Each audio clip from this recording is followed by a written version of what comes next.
In Kittens for Sale news. Submitted by Gangsta Priest. I like that. I like your commitment. Santa Claus praying. After the second hoe came out, I was like, fuck. I like your commitment. You jumped on it. You're like, that made me think of, and bam, you went for it. Fuck it. Digital cats have taken over the blockchain industry in a rising cryptocurrency frenzy. What the fuck? Digital cats. What did I just hear? They're called crypto kitties. Okay. Crypto cats. I like real cats. Me too. So what do they do? But real cats don't make you money unless you make YouTube videos out of them. Yeah, real They make the most money. What are you talking? Those are viral. Not anymore.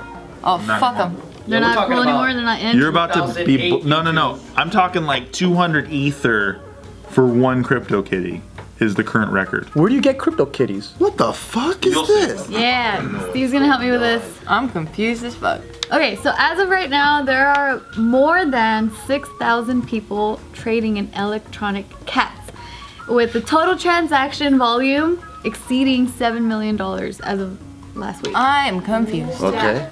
So, would you like to create, or would you like to explain the whole blockchain thing? Because I'm not all that. Okay, so this is actually a great way to explain blockchain to people. Like it's a really easy way for people to understand it, because it's basically like, imagine there's an infinite ledger, right, that you cannot see. What's a ledger? It's like when you do your books, like for banking and stuff. Like accounting ledger. Right, but you can only see it on the blockchain, right? Yeah. Like a digital record? Like a digital record.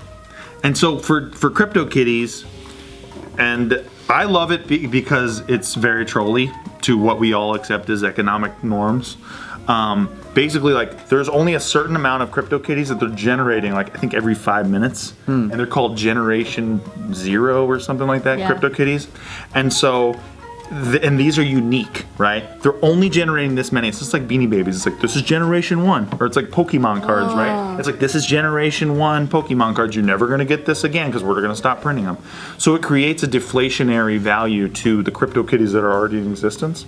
So the people who are collecting them, They're breeding them as well. and all that is you're just sending it on the blockchain, and it's creating a different version of the code that is uniquely it, right? Because that's what smart contracts do. That's different than it's tough. What exactly is a crypto kitty? It's just a little fucking picture of a kitty. Yeah, they look like this. I thought it was like a freaking some kind of Edward Scissorhands cat. What's an Edward Scissorhands? It looks like a cartoon kitty. A Tim Burton cat. So these are crypto kitties. God, they're so cute. You really think that? I think so. They're pretty cute. Eyes make them cute. Everything else is like. What's stopping me from just screenshotting Caddies. one of those motherfuckers and going, I got a crypto They have kitty? certain traits, and then they get to breed them and create different kind of kitties. And Why don't you do that with Bitcoin? You just screenshot Bitcoin, and then you can say you have a Bitcoin, right? That's not how it works. Oh. Like, for you to prove that you have this, you have to have a unique code that is exactly that. Gotcha. See what I'm saying? That's what's unique about smart contracts and blockchain. Is that, like, if you were to send me like an Ethereum right now, Yeah. that Ethereum would be uniquely mine now. The code changes from yours to mine. Yeah, I see. So there's like an addendum to the code that is now uniquely mine. And what's cool about smart contracts as opposed to Bitcoin, like regular blockchain, is that you can kind of track where it came from. So like you can see like a full supply chain of like if say there was like a salmonella contamination from a farm, you could track exactly where on the farm this contamination came from, so that you don't have to throw away all the meat from the farm, right? Like they do now. They do mass recalls. You just have to like find this specific place, and then you can fix the supply chain. Like it could really change the world if it's done properly, or if it's utilized properly. Yeah. And this is a stupid person's way of understanding, and I don't mean that they're stupid, I just mean it helps people who don't understand blockchain to kind of get their heads around it. Yeah. Because if you send me a crypto kitty, it's now my crypto. Like, I think you can trade them, right?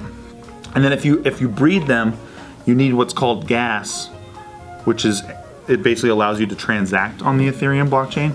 Like, it lets you send, gas is just the same thing you put in your car. It lets you send, like, the idea behind it, lets you send Ethereum to someone else. And that's when it becomes, I think, bred or whatever. It's like a uniquely new cat. It's fucking weird, dude. Damn. I mean, it's so complicated. It's probably better that they did something like this with the kitty cats and all that stuff. Yeah, because as of right now, Ethereum is the second most popular cryptocurrency after Bitcoin, and this CryptoKitties is the creation of Axiom. Is that how you pronounce it? Axiom? I don't know. I can't say that I know. Okay, well, Axiom Zen, and so they're the ones that created CryptoKitties, and so CryptoKitties. Somebody make crypto titties. So it runs on the Ethereum platform, and so yeah, this whole thing is getting insane because there was one kitty that sold for over $117,000. Wow. It was a Saudi Arabian princess. Oh shit. And that just goes to show, like, why does anything have value? If somebody's willing to pay for it, that's what gives it value, right? Exactly. That's all that is. Yeah, so like for example, there was this one animal called kitten number 23. It first went for more than $4,000, and then it was sold 2 days later for more than $32,000, and then the following day somebody paid $63,000 for it. That's true, because it's like here's a any old card, right? But Mickey Mantle signed that card? Yeah, or Michael Jackson licked it. Right, exactly. Now it's $1 million. Or you got a piece of toast that looks like Jesus Christ. To somebody that's worth a lot of money. Yeah. Period. And they'll pay for that. That's why when people are like, oh, Bitcoin or Ethereum and all that stuff, it's funny money. It's not real. I'm like, what's real about your money? Right. Your money Is that they can touch it. Well, right, they can touch it, but what gives it its value? Right. That's what I'm saying. Like, People agreed upon it. That's the value. The trust. But then if trust is broken, then It's just paper. Yep. With no value. Right. It's like Venezuelan money right now. And with this, unlike US dollars, the Fed can't just go print a bunch of CryptoKitties, right? They're only printing a certain amount of CryptoKitties, and then that's the whole supply. And so that gives all this stuff a value if you're interested in it, and that's all it is. Takes central power away. Right. Yeah, it's a decentralized digital record of transactions. Which is what this why represents. I'm wary of anything in the crypto world that is not decentralized. Like a lot of people do tokenized economies, and they keep it centralized because they keep the lion's share of the tokens. So it's not decentralized. It's just a gimmick. So Because they could just pump it and do whatever they want and then cash out on everyone's whatever they traded. exactly. So they use everyone to drive up the price, and then they sell into it, and then it's over. But then all of this is, it's cryptocurrency, but it's backed by what? Cash, right? Yeah. Well, it's really just like an Ethereum right now is worth like $700, right? So that's like if I was to, like, you might not think Ethereum is valuable, but you think $700 is. Right. So that's what it's backed by. It's backed by the current market price of whatever Ethereum is at, or Like how they value gold and silver. sure. So then if money goes down, then all the cryptocurrencies, whatever. Well, no, actually, what's been happening because globally, this is not just like localized to the U.S. dollars or what our market is. Like globally, Bitcoin has value. Globally, Ethereum has value. So if the US dollar goes down, I mean, Europeans or whatever, they're still, the value's still. Yeah, they're still bouncing Bitcoins and Ethereum around. It still has value. So it's very unique to that, which is why Satoshi Nakamoto came up with it, or at least that's what we've all heard that as to why. Because during the banking crisis in 2008, Yeah. He's like, fuck that. right, he actually came in at the perfect time with this and basically said, "Hey, you want a different system? Here's how we start that." I wish I was smart. Yeah, probably me too. You know what To the think crazy of that part is? We shit. don't even know who he is. How do you guys have the name? They just haven't. He went by a Because name. on the white paper of when they created Bitcoin, it was signed by Satoshi Nakamoto. Might as well have signed it Daffy Duck. Yeah. We don't know who he is. It would have been dope if it was Daffy like Duck. Bugs Bunny too. Damn, Daffy Duck is changing the game. Would have been hella sick. I watched this documentary on Netflix about Bitcoin. It's called Banking on Bitcoin. Is it the one with the Asian guy on the cover? They change the cover on Netflix all the time. Have you guys ever? Yeah, I've noticed that. Like you're like, oh shit, and you watch it. Like, oh, I already saw this shit. Yeah. Yeah. So they keep changing that stuff. But they did that part on Satoshi Nakamoto. They thought that it was this guy in NorCal with the same exact name. He was a programmer, and he looks like Kev Jumba's dad.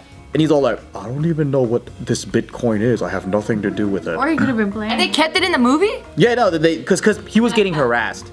And then people were like, they wanted to have autograph or whatever. And then you see this old little Japanese couple like going into the car like, we don't want to talk to the press. And then they're just driving off and stuff. I pictured the couple from Up. Yeah, they're like the senior couple. He's an Asian-looking version of that. I mean, his name is Satoshi Nakamoto, right? That's the whole problem. It was like his Darien Satoshi Nakamoto or something like that. But what they're suspecting is one of the members that were a part of that beginning Bitcoin team is like a block away. He lives a block away. Oh, so he's thinking that he just took his name and then he put it in there. I'd be pissed. Oh no, I wouldn't be pissed. I'd be like, yeah, I'll sign it. I'll sign whatever you need me to sign. That was me. Yeah, there's a lot of different theories on who the founder of Bitcoin is, but that was a pretty dope documentary. Yeah, it was great. I liked it. I mean, it's very basic, but it's good if you don't know anything about it. So then if I want to start making like crypto dogs, then can I just do that? Yeah, go ahead and program it. Learn Solidity. It's super easy. Yep. Good luck with that Be a one. great father. Give up on your dreams, kid. No, yeah, you could. I mean, feasibly. I mean, that's what's cool about blockchains. It really is. Yeah. Really open-ended, but also one of the problems with it is you can just create a token. Like right now, I could create an ERC20 token, which is an Ethereum-based token. Like it transacts on the Ethereum blockchain. I like the CryptoKitties. Yeah, I could create it on. You have to use this thing called MetaMask anyway to play with CryptoKitties, right? And MetaMask is just a browser tool that lets you interact with the blockchain, so you can like put your Ethereum there, and then you can pay with it, basically. You know what you sound like to me right now? Because this is all new vocabulary for me. You sound like one of those homeless people that are just talking about some crazy shit. Right? Yeah. Yeah, it is crazy It's shit. like he's talking another language. Yeah, absolutely. Because I'm like sitting here and I'm like, that sounds fucking crazy. It is. It is crazy. It's all very new. Trying to explain this to people has been nuts, but CryptoKitties is actually a really interesting way to introduce someone to what smart contracts are. So I support it. And plus, I love the trolly nature of it. Like, this whole marketplace is worth $7 million right now. Fucking hilarious. That's crazy. It's hilarious. That's freaking And crazy. there's no difference between that and Pokemon cards. They're still fucking trading them. That's true, because those cards are freaking expensive. Yeah, I think the most expensive one is like in the thousands. Charizard or whatever. Yeah. Yeah, well, now they're saying that the massive popularity of CryptoKitties is choking the network and slowing down transaction speeds. So they're gonna try to look into making it better, like to be able to assist like all these people trying to play CryptoKitties. It's making it slow. Well, They're reporting. by this time next year, Ethereum will be so fast they're not gonna have a problem, because they're working with this thing called Plasma that's gonna allow transactions to just be fucking lightning fast. Crazy. I want to be rich.